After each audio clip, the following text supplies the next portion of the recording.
Selamat pagi anak-anakku sekalian.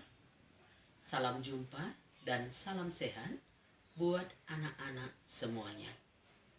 Hari ini kita akan melanjutkan lagi pelajaran kita.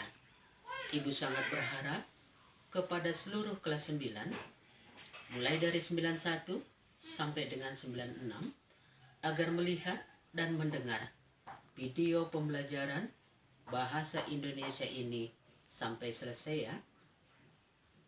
Sekarang kita lanjutkan pelajaran kita. Adapun pelajaran kita pada pagi hari ini adalah memahami unsur-unsur cerita pendek.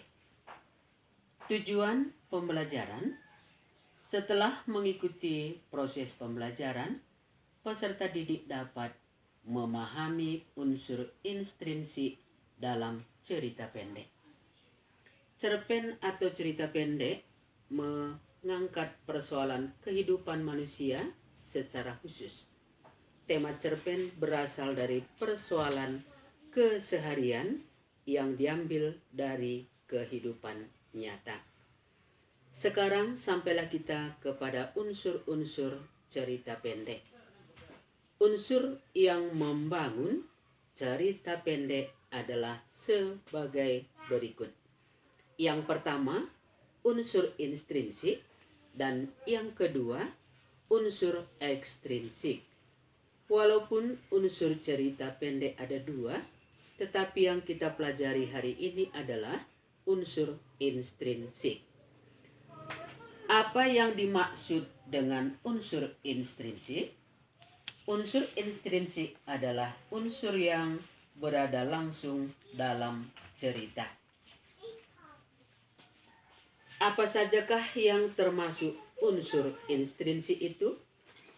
Yang termasuk unsur intrinsik adalah yang pertama, tema. Tema adalah merupakan unsur yang membangun isi cerita. Tema tidak sama dengan judul. Lalu yang kedua. Yang kedua adalah tokoh. Tokoh adalah individu rekaan yang dibuat oleh pengarang untuk membangun cerita. Yang ketiga adalah penokohan. Penokohan itu adalah sifat atau karakter tokoh dalam cerita.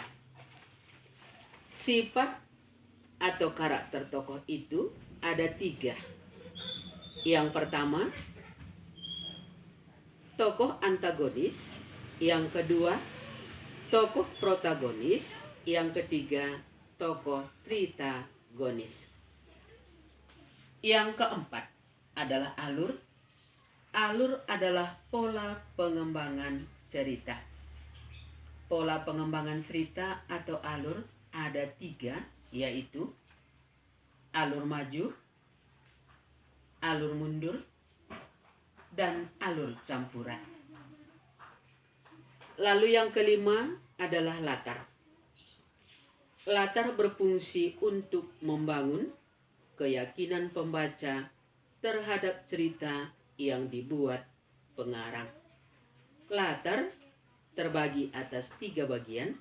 Yang pertama adalah latar waktu, yang kedua latar tempat, yang ketiga latar suasana. Yang keenam adalah amanat.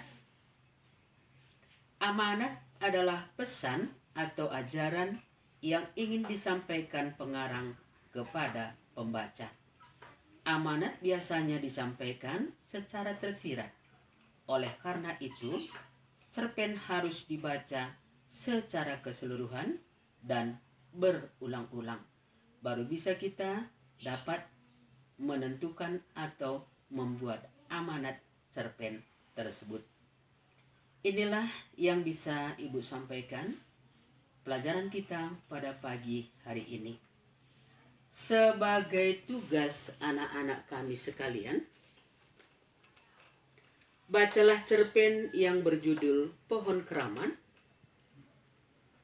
yang terdapat di buku paket kelas 9 halaman 53 sampai 60. Tugasnya nomor 1, tuliskan tema cerpen pohon keramat tersebut. Yang kedua, tuliskan tokoh cerpen yang ada dalam cerita pohon keramat tersebut. Yang ketiga, tuliskan karakter setiap tokoh yang terdapat dalam cerpen tersebut. Yang keempat, tuliskan latar yang terdapat dalam cerpen tersebut. Inilah tugas anak-anak kami sekalian. Kerjakan di secari kertas dan dikumpulkan melalui korlap. Sekian dan terima kasih.